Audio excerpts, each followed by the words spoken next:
So ayan guys, no. Ayun, no, tingnan niyo. Papasok niyo sa likod ko, ano.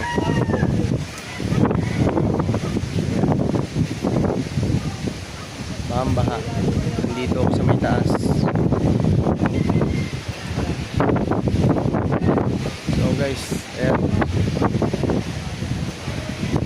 Lubog na po talaga ang ano, ang Bicol sa baha.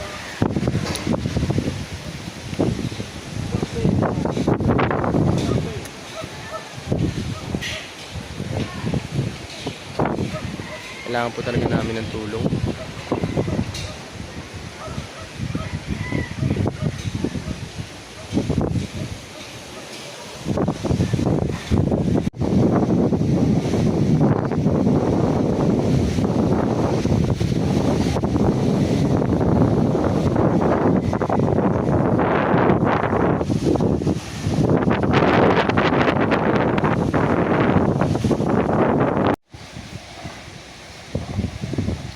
So yun guys, hello.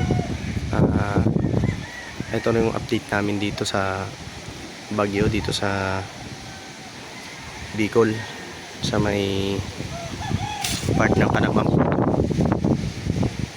So ito po ang barangay Talitid sa Kabahan.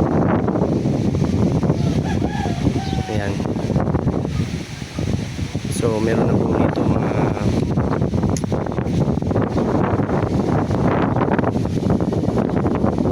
ang iba rito sa mga ay lampas na sa bubong dito banda sa amin malapit-lapit. So guys, ayun yung ano, yung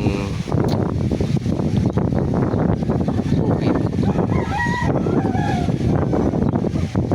istulang dagat na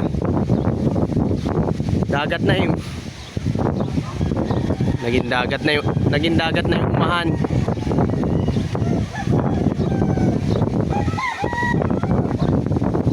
So ayun guys, dito ako sa taas.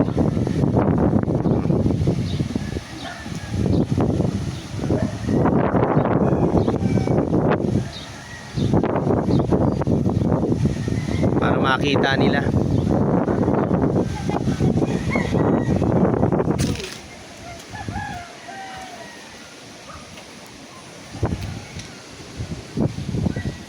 Ayan guys, so bubong na.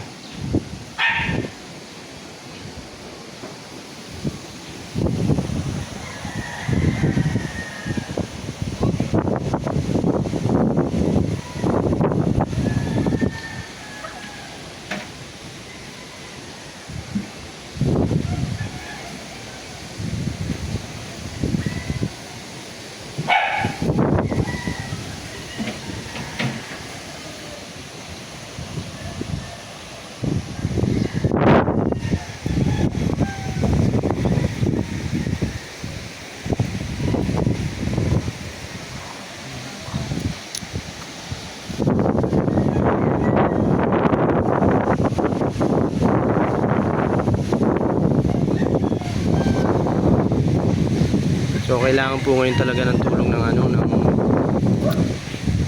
Bicol po.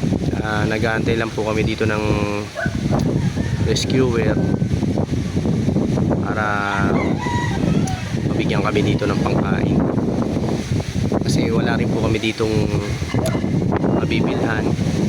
So mga stock lang po namin ang meron kami rito na makakain.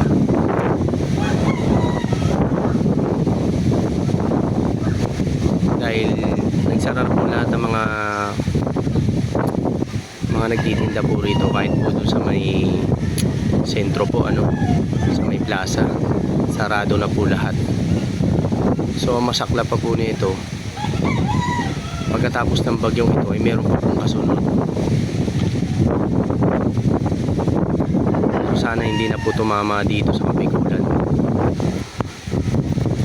At ilang araw pa po ito, hindi pa po namin alam kung kailan uupa itong baha na ito. So marami pong apektado at marami ring hindi makakapasok sa trabaho ng ilang araw.